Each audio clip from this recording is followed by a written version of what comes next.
A verdadeira Arca de Noé está neste local, parte 2, Coisas da Bíblia na vida real. Segundo a Bíblia, logo após o dilúvio, a arca atracou no 7º mês sobre as montanhas de Ararat.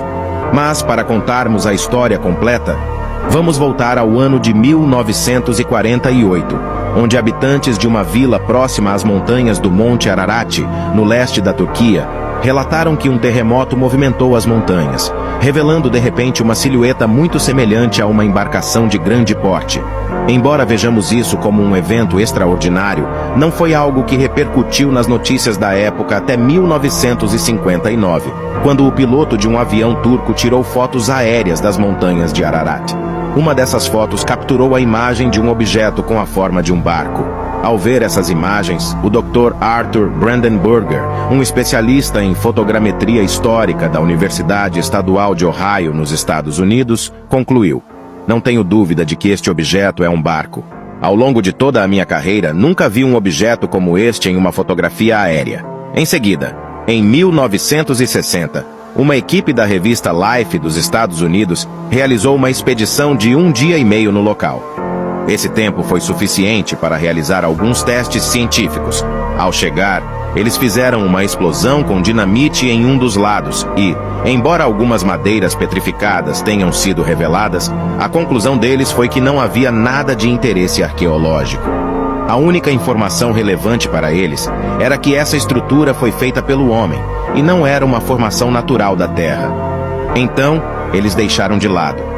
A única coisa que foi feita foi uma publicação na revista com o chamativo título A Arca de Noé, juntamente com a fotografia tirada do ar. Esses pesquisadores nunca imaginaram que a revista chegaria até Ron Wyatt, um aventureiro americano conhecido por ser um cristão fervoroso e apaixonado por provar que as histórias da Bíblia eram completamente reais. Após ler a revista, Ron ficou curioso e decidiu visitar o local em 1977, acompanhado por seus 2 filhos adolescentes. Eles não sabiam por onde começar a procurar na vasta área, e só tinham 3 dias na região. Então, Ron e seus filhos começaram a orar para que Deus enviasse algum sinal.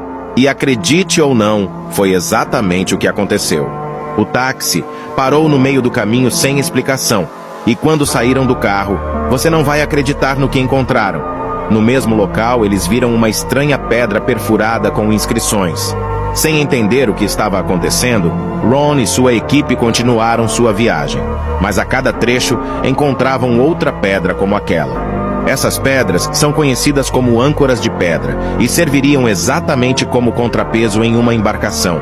De maneira estranha, essas pedras apareciam alinhadas em direção ao local onde estava aquela forma semelhante a um barco, como se tivessem se soltado ao encalhar. O lugar chamou muito a atenção de Ron, e ele decidiu que as investigações deveriam continuar para descobrir se poderia ser a Arca de Noé. No entanto, ele não pôde prosseguir imediatamente devido a AOS e seus compromissos em seu país, mas partiu prometendo a si mesmo voltar para continuar o que havia começado. Mas então, outro terremoto em agosto de 79 expôs silhuetas que pareciam ser as paredes da arca. Quando viu aquilo, Ron tinha total certeza de que aquele objeto se parecia exatamente com um navio encalhado.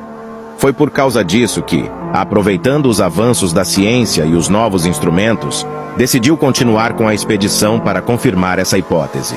Ele preparou suas coisas e voltou para a Turquia. Essa seria uma das 24 viagens que Ron faria ao local.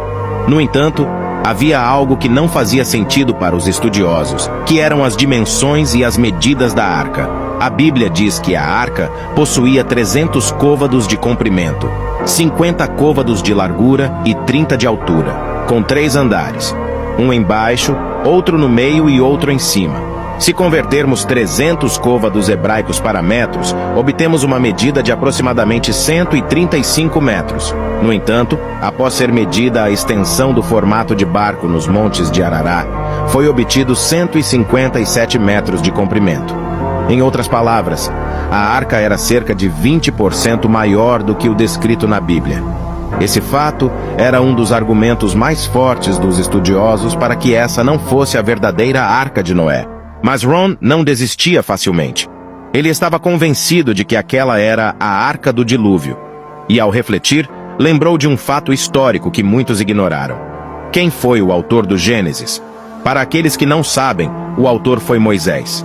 Embora Moisés fosse hebreu, ele foi criado e educado pelos egípcios.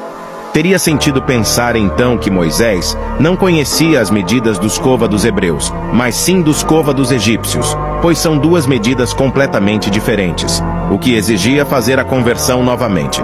E 300 côvados egípcios em metros equivalem a exatamente 157 metros. Essa é a exata medida dessa estrutura em forma de barco no Monte Ararat. As dúvidas foram diminuindo. Esse cristão arqueólogo, por vocação, estava chocando o mundo ao provar cada vez mais que estava certo sobre a origem dessa silhueta. E a maior descoberta ainda estava por vir.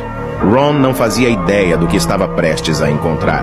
Mas, para o vídeo não ficar muito longo, se você quer que eu traga a última parte dessa história, curta esse vídeo e comente "eu quero", que no próximo vídeo contarei como essa história impressionante terminou.